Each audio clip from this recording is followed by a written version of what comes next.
తొలి చూపు చాలంట చిత్తార చిత్రంగా ప్రేమనేది పుట్టగా 10 మంది అంటుంటే విన్నాను ఇన్నాళ్ళు నమ్మలేదు బొత్తిగా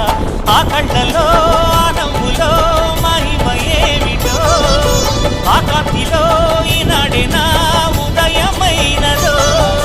పశ్చిమలో ఇన్ని మరుమల్లే గంధాలు పెన్నడు లేని మృదువైన గానాలు మొదటి బలపు కథలు తెలుపు గేయమై తీయగా స్వరములు పాడగా ఏ స్వప్నలోకాల సౌందర్య రాసి నా ముందుకొచ్చింది కన్ను చేసి ఏ నీలి మేఘాల సౌధాలు విడిచి ఈ నేల నడిచింది ఆ మెరుపు వచ్చి